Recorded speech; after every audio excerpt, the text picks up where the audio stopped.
I think once you get beyond the penetration issues, the fact that it's still a growing industry, I think it really is about educating both brands and consumers about the options, about how to really be most effective on the digital medium. I think that's the most important thing for us right now is to get beyond the penetration issues and really talk about what we can do as a medium itself.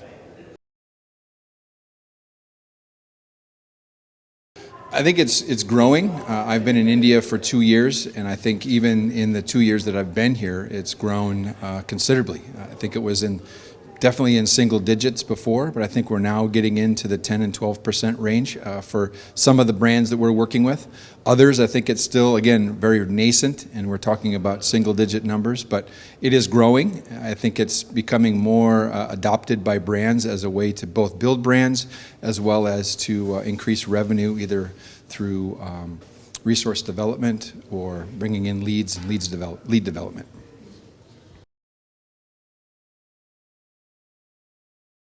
I think digital is new, and I think anything that's new, it's going to take a certain amount of time and effort and energy, as well as education, for consumers as well as brands to kind of get to that space. I think the really good thing about digital is the fact that it creates communities and it creates engagement that you really can't get in the offline medium.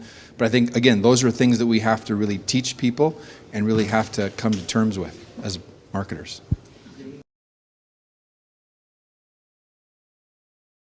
I agree with that completely. As a matter of fact, we talk to a lot of the brands that we work with, as well as brands that we pitch on a new business process, about the need for fishing where the fish are. And for us, that really is social media. There's no sense oftentimes driving people away from social media to go to a website or a microsite and then try to get them back into social media. For us, it's far more effective to talk to brands about keeping their marketing dollars and their energies in social media where people are and where people are comfortable and where they feel safe. So let's use our marketing efforts to really kind of work within that confine. I think it is accountable, but I don't think that anyone's really kind of cracked the nut or cracked the code in terms of metrics and true analytics in terms of social media. I think what we really should be talking about, not so much is driving people to retail and to sales, but let's talk about what people are saying about your brand. How are people driving people to retail just through conversations? We can talk about the quantity and the quality of conversations that are being had within the social media space. That inevitably will drive people to retail. Just like asking a neighbor about what car to choose or what type of laundry detergent we should be using. People do that in the social media space, and they make those decisions based upon trust. And those trust factors are very high within social media. And so I think inevitably it's going to lead to sales. It does lead to sales. I think Twitter is a viable resource. I think it is a tool that for the right brands that have the ability to kind of take some risks, because quite frankly, you are letting your brand kind of hang out there on its own and have people really kind of engage and talk about and share their thoughts about those particular brands. I think it is a very viable tool, but I think it needs to be for the right type of brand that will take the risks and allow that kind of free conversations and exposure to take place.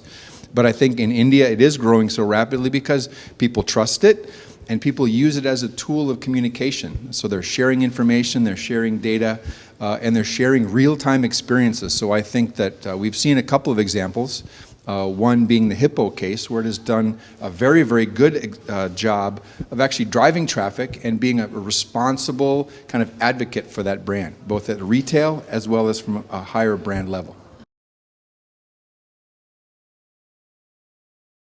I think the promise of 3G is enormous. I think the potential is even larger. I think 3G will open up India to a completely different type of experience online. Obviously, it'll be much smaller because it'll be a handheld device, probably more so than it would be a tablet or a computer. But I think inevitably, and very, very quickly, mobile will actually leapfrog the computer itself. And I think as a means of communication, first and foremost, but also as a means of brand communication. People will be sharing, people will be learning, people will be searching. People will be doing things like buying and eventually voting using their handheld devices. So I think it'll create a sea change in terms of the digital space in India. I think it'll create a sea change unlike any other country so far. No, it's exciting, and I'm actually quite honored to be part of the process. As being on the advisory board, it's kind of helping shape what this is going to look and feel like. The actual event it's exciting for me. It's quite an honor. But I think it also is important for India because it will allow India marketers, advertisers, consumers to really kind of get a sense for where the marketplace is going, what the potential is. I'm sure there'll be examples of what's happening globally that'll be talked about at this particular conference, but I think it'll also really kind of drill down and demonstrate what's viable and what's appropriate and applicable for the Indian marketplace. So that's what's exciting for me.